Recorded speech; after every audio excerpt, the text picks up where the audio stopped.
നമ്മൾ ഇനി അങ്ങോട്ടേക്ക് തേർഡ് സെം ലാബിൻ്റെ വീഡിയോസാണ് റിലീസ് ചെയ്യാൻ പോകുന്നത്. അടുത്ത വീഡിയോസ് തൊട്ട് നമുക്ക് ഓരോ ടൈപ്പ് ക്വസ്റ്റ്യനും ഓരോ വീഡിയോസ് എന്ന രീതിക്കായിരിക്കും റിലീസ് ചെയ്യുക. ഇനിയിപ്പോൾ എന്തെങ്കിലും പ്രോഗ്രാം ഭയങ്കര ലെങ്ത്ത് കൂടിയതാണെങ്കിൽ നമ്മൾ ചിലപ്പോൾ അത് സ്പ്ലിറ്റ് ചെയ്ത് ആയിരിക്കും റിലീസ് ചെയ്യുക. അതിനു മുന്നേ നമുക്ക് ഈ ഒരു സബ്ജക്റ്റിൻ്റെ മാർക്ക് ഡിസ്ട്രിബ്യൂഷൻ ഒന്ന് നോക്കണം. മൊഡ്യൂൾ 1 and 2 നിന്ന് വരുന്ന ക്വസ്റ്റ്യൻസിന് 25 മാർക്കും മൊഡ്യൂൾ 3 and 4 നിന്ന് വരുന്ന ക്വസ്റ്റ്യൻസിന് 35 മാർക്സ്. അങ്ങനെയാണ് ക്വസ്റ്റ്യൻ്റെ മാർക്ക് സ്ട്രക്ചർ വരുന്നത്. എപ്പോഴും ആദ്യത്തെ ക്വസ്റ്റ്യൻ മൊഡ്യൂൾ 1 or 2 എന്നായിരിക്കും. അതുപോലെ സെക്കൻഡ് ക്വസ്റ്റ്യൻ മൊഡ്യൂൾ 3 and 4 എന്നായിട്ടായിരിക്കും വരിക. പിന്നെ തിയറി സബ്ജക്റ്റ് പോലെ ഏതെങ്കിലും ഒരു പാർട്ട് സ്കിപ്പ് ചെയ്ത് പഠിക്കുക എന്നൊന്നും ഈ ഒരു ലാബിൻ്റെ അകത്ത് ഒറ്റ ലാബിൻ്റെ അകത്തും അങ്ങനെ നമുക്ക് പറയാൻ പറ്റത്തില്ല. സോ നമ്മൾ അതെല്ലാം തന്നെ പഠിക്കേണ്ടി വരും.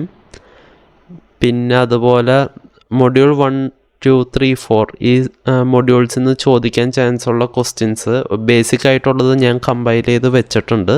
അപ്പോൾ ഇതാണ് അതിൻ്റെ ഒരു ലിസ്റ്റ്. ഈ ലിസ്റ്റ് ഇച്ചിരി വലിപ്പമുണ്ട്. നമുക്ക് മൊഡ്യൂൾ 1 നിന്ന് അറേനെ പറ്റിയിട്ടുള്ള ക്വസ്റ്റ്യൻസ് വരും. അതുപോലെ തന്നെ അറേയിൽ തന്നെ ഇൻസേർട്ട് അറ്റ് റാൻഡം പൊസിഷൻ, ബിഗിനിങ്ങിൽ ഇൻസേർട്ട് ചെയ്യാൻ, എൻഡിൽ ഇൻസേർട്ട് ചെയ്യാൻ, അങ്ങനെ പല രീതിക്ക് ക്വസ്റ്റ്യൻസ് വരുന്നുണ്ട്. അതുപോലെ തന്നെ ഡിലീഷനും സെയിം രീതിക്ക് തന്നെ ബിഗിനിങ്, എൻഡ്, എനി പൊസിഷൻ അങ്ങനെയുള്ള എല്ലാ ടൈപ്പ് രീതിക്കും ക്വസ്റ്റ്യൻസ് വരുന്നുണ്ട്. പിന്നെ വരുന്ന ക്വസ്റ്റ്യൻ എന്ന് പറഞ്ഞാൽ പോളിനോമിയൽ അഡീഷനാണ്. അത് അറേ വെച്ചിട്ട് ചെയ്യാൻ വേണ്ടിയിട്ട്. പിന്നെ അതുപോലെ സോർട്ട് അൽഗോരിതത്തിൽ selection sort, insertion, quick sort ഇത്രയും കാര്യങ്ങൾ സോർട്ടിൻ്റെ അകത്ത് വരുന്നുണ്ട്. പിന്നെ അതുപോലെ ലീനിയർ സെർച്ച്, ബൈനറി സെർച്ച് ഇങ്ങനെ 2 ടൈപ്പ് സെർച്ച് അൽഗോരിതവും മൊഡ്യൂൾ 1ൻ്റെ അകത്ത് വരുന്നുണ്ട്.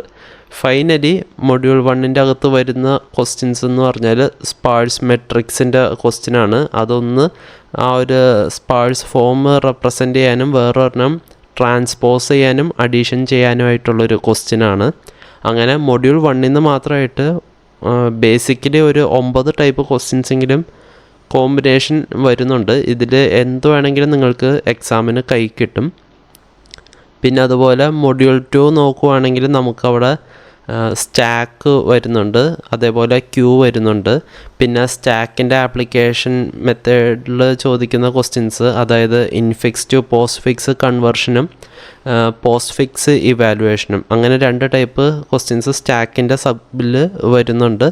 പിന്നെ അതുപോലെ ക്യൂവിൻ്റെ അണ്ടറിൽ നമുക്ക് ലീനിയർ ക്യൂ ഉണ്ട്, അതുപോലെ സർക്കുലർ ക്യൂ വരുന്നുണ്ട്. അങ്ങനെ മൊഡ്യൂൾ 2 ആകെ വരുന്ന കോമ്പിനേഷൻ ക്വസ്റ്റ്യൻസ് എന്ന് പറഞ്ഞാൽ 5 ടൈപ്പ് ക്വസ്റ്റ്യൻസാണ്. അപ്പോൾ ഇതിലെന്ത് വേണമെങ്കിലും നിങ്ങൾക്ക് കിട്ടും.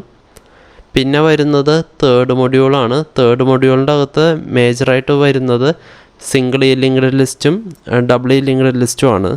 ഇതിൽ സിംഗിൾ ലിങ്ക്ഡ് ലിസ്റ്റിൻ്റെ അകത്ത് നമ്മൾ ആ ലിങ്ക്ഡ് ലിസ്റ്റ് ക്രിയേറ്റ് ചെയ്യുന്നതിൻ്റെ കൂട്ടത്തിൽ തന്നെ അത് വെച്ചിട്ട് സ്റ്റാക്കും ക്യൂവും ക്രിയേറ്റ് ചെയ്യുന്നതിൻ്റെ ക്വസ്റ്റ്യൻസും ചോദിക്കാറുണ്ട്.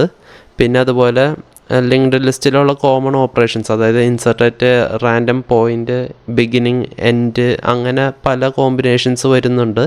പിന്നെ അതുപോലെ 2 ലിങ്ക്ഡ് ലിസ്റ്റ് തമ്മിൽ കോൺകാറ്റിനേറ്റ് ചെയ്യാൻ ചോദിക്കും. പിന്നെ അതുപോലെ അസെൻഡിങ് ഡിസെൻഡിങ് ഓർഡറിൽ ഇൻഫോർമേഷൻ ഫീൽഡ് ബേസ് ചെയ്തിട്ട് ലിസ്റ്റിനെ റീഅറേഞ്ച് ചെയ്യാനൊക്കെ ആയിട്ടാണ് ക്വസ്റ്റ്യൻസ് പൊതുവേ ചോദിക്കുന്നത്. പിന്നെ ഡബിൾ ലിങ്ക്ഡ് ലിസ്റ്റിൻ്റെ അകത്ത് സിംഗിൾ ലിങ്ക്ഡ് ലിസ്റ്റ് വെച്ച് നോക്കുമ്പോൾ കുറവാണ്. ജസ്റ്റ് ബേസിക് ഇംപ്ലിമെൻറ്റേഷനും പിന്നെ അതുപോലെ സർക്കുലർ ഡബിൾ ലിങ്ക്ഡ് ലിസ്റ്റും കൂടെ ഇംപ്ലിമെൻറ്റേഷൻ അങ്ങനെ 2 ടൈപ്പ് ക്വസ്റ്റ്യൻസാണ് ഡബിൾ ലിങ്ക്ഡ് ലിസ്റ്റിൻ്റെ അണ്ടറിൽ വരുന്നത്. അങ്ങനെ ആകെ മൊഡ്യൂൾ 3 മാത്രമായിട്ട് 9 ടൈപ്പ് ക്വസ്റ്റ്യൻസെങ്കിലും നമുക്ക് സ്ട്രെയിറ്റ് വെറുതെ ഞാൻ വേറെ അങ്ങനെ ഒരുപാട് ആപ്ലിക്കേഷൻ ലെവൽ ക്വസ്റ്റ്യൻസ് ഇൻക്ലൂഡ് ചെയ്തല്ല, അല്ലാതെ റഫായിട്ട് പറയുകയാണെങ്കിൽ ഒരു 9 പ്രോഗ്രാം മൊഡ്യൂൾ 3 മാത്രമായിട്ട് വരുന്നുണ്ട്. പിന്നെ ലാസ്റ്റ് വരുന്നത് ഒരു മൊഡ്യൂൾ 4 നമുക്ക് ബൈനറി സെർച്ച് ട്രീസിനെ പറ്റിയിട്ടുള്ള ക്വസ്റ്റ്യൻസാണ് കൂടുതലും അതിൻ്റെ അകത്ത് വരുന്നത്. അപ്പോൾ ആ ട്രീയുടെ അകത്ത് ഒരു നോഡ് ക്രിയേറ്റ് ചെയ്യാനും ഡിലീറ്റ് ചെയ്യാനും പിന്നെ അതേപോലെ pre order, post order, in order രീതിക്ക് ട്രീയിൽ ട്രാവേഴ്സൽ നടത്താനുള്ള പ്രോഗ്രാംസൊക്കെയാണ് മൊഡ്യൂൾ 4 വരുന്നത്. അതങ്ങനെ 3 പ്രോഗ്രാം മൊഡ്യൂൾ 4ൻ്റെ അകത്ത് വരുന്നുണ്ട്. പിന്നെ അതുപോലെ നമ്മൾ നമ്മളുടെ ചാനലിൽ കഴിഞ്ഞ വർഷമൊക്കെ ആയിട്ട് കുറച്ച് വീഡിയോസ് ചില ടോപ്പിക്സിൻ്റെ ഇട്ടിട്ടുണ്ട്. ഇപ്പോൾ മൊഡ്യൂൾ 1 സെലക്ഷൻ സോർട്ടിനെ പറ്റിയിട്ട് നമ്മൾ ഓൾറെഡി വീഡിയോ ചെയ്തിട്ടുണ്ട്. അതുപോലെ മൊഡ്യൂൾ 2 അകത്ത് അറേ വെച്ചിട്ട് സ്റ്റാക്ക് ഇംപ്ലിമെൻറ്റ് ചെയ്യേണ്ടത് എങ്ങനെയാണെന്നുള്ളത് വീഡിയോ ഇട്ടിട്ടുണ്ട്. Infix to postfix conversion എങ്ങനെയാണ് നടത്തേണ്ടത് എന്നുള്ളത് നമ്മൾ വീഡിയോ ചെയ്തിട്ടുണ്ട്. എനിക്ക് തോന്നുന്നു അത് തന്നെ 3 സെക്ഷനായിട്ടാണ് നമ്മൾ ചെയ്തിട്ടുള്ളത്. കാരണം ഒറ്റ വീഡിയോയിൽ നമുക്കത് ഒരുപാട് ലെങ്ത്ത് വന്നതുകൊണ്ട് 3 ആയിട്ടാണത് ചെയ്തത്. പിന്നെ അതുപോലെ ക്യൂ എങ്ങനെയാണ് ഇംപ്ലിമെൻറ്റ് ചെയ്യണേ എന്നുള്ളതിൻ്റെ പ്രോഗ്രാം നമ്മൾ ഓൾറെഡി യൂട്യൂബിൽ അത് ചെയ്തിട്ടുണ്ട്. അപ്പോൾ ഇത്രയും ടോപ്പിക്സ് നമ്മൾ ഓൾറെഡി ചാനലിൽ ചെയ്തിട്ടുണ്ട്. ഇത് ഞാൻ ചിലപ്പോൾ ഒന്ന് അപ്ഡേറ്റ് ചെയ്യും. തൽക്കാലത്തേക്ക് ഞാൻ അപ്ഡേറ്റ് ചെയ്യേണ്ടെന്നാണ് വിചാരിച്ചത്. കാരണം നമ്മൾ ചെയ്തിട്ടുള്ള ടോപ്പിക്സ് കുറവായതുകൊണ്ട് ചെയ്യാത്ത ടോപ്പിക്സ് ആദ്യം കവർ ചെയ്തിട്ട് അതിൻ്റെ കൂട്ടത്തിൽ ഇത് പതിയെ അപ്ഡേറ്റ് ചെയ്യാം എന്നാണ് ഞാനിപ്പോൾ വിചാരിച്ചത്. കാരണം എന്താണെന്ന് വെച്ചാൽ കഴിഞ്ഞ വർഷം നമ്മൾ ചെയ്ത സമയത്ത് നമുക്ക് ഒരുപാട് റെക്കോർഡിങ്ങിലും അങ്ങനെ പല കാര്യങ്ങളിലൊക്കെ ആയിട്ട് കുറച്ച് പ്രശ്നങ്ങളുണ്ടായിരുന്നു. അന്ന് പിന്നെ നിങ്ങളുടെ സീനിയേഴ്സിന് ഭയങ്കര അർജൻറ്റായിട്ട് വേണമെന്ന് പറഞ്ഞപ്പോൾ അങ്ങനെ റഷ് ചെയ്തൊക്കെയാണ് കുറേയൊക്കെ എടുത്തത്.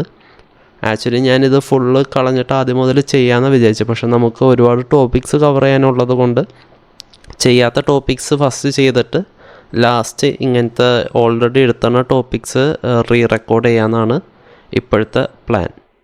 അപ്പോൾ നമുക്കിനി അടുത്ത വീഡിയോയിൽ കാണാം. അടുത്ത വീഡിയോയിൽ നമ്മൾ അറേ എങ്ങനെയാണ് ക്രിയേറ്റ് ചെയ്യേണ്ടത്, അതേപോലെ അറേയിൽ എങ്ങനെയാണ് നമ്മൾ ബിഗിനിങ്ങിൽ ഇൻസേർട്ട് ചെയ്യണേ, അങ്ങനെയുള്ള കാര്യങ്ങളാണ് ഫസ്റ്റ് വീഡിയോയിൽ നോക്കുന്നത്. പിന്നെ ഈ DS ലാബിൽ നമുക്ക് സെക്കൻഡ് സെമ്മിൽ C++ കാര്യങ്ങളൊക്കെ ഓർമ്മ വേണം, എന്നാൽ മാത്രമേ ചെയ്യാൻ പറ്റത്തുള്ളൂ. അതുകൊണ്ട് ബേസിക്കായിട്ടുള്ള C++ൻ്റെ കോൺസെപ്റ്റും കാര്യങ്ങളൊക്കെ ഒന്ന് നോക്കി വയ്ക്കുക. ക്ലാസ് വരെയുള്ള കാര്യങ്ങൾ എന്തായാലും അറിഞ്ഞിരിക്കണം. ക്ലാസ് ഒബ്ജക്റ്റ് അടക്കം നമുക്ക് ഇതിൻ്റെ അകത്ത് ഉപയോഗിക്കേണ്ടി വരും. കാരണം എസ്പെഷ്യലി ലിങ്ക്ഡ് ലിസ്റ്റിൻ്റെ ടോപ്പിക്കിൽ എത്തുമ്പോൾ നമുക്ക് class and object concepts use ചെയ്യുന്നുണ്ട്. അപ്പോൾ നിങ്ങൾക്ക് C++ യാതൊരു പരിചയമില്ല എന്നുള്ള സിറ്റുവേഷൻ ആണെങ്കിൽ നമ്മളുടെ ചാനലിൽ കഴിഞ്ഞ പ്രാവശ്യം നമ്മൾ സെക്കൻഡ് സെം ലാബിൻ്റെ കുറച്ച് ചെയ്തിട്ടുണ്ട്. അതിലൊന്ന് ജസ്റ്റ് നോക്കിയാൽ മതിയാവും. അപ്പോൾ ബേസിക്കായിട്ടുള്ള സിൻടാക്സും കാര്യങ്ങളും അത് നിങ്ങൾ നോക്കി പഠിക്കുക. അത് ഞാൻ എന്തായാലും റിപ്പീറ്റ് ചെയ്യുന്നില്ല. ഞാൻ നേരെ കോൺസെപ്റ്റ് ആയിരിക്കും എടുക്കുക.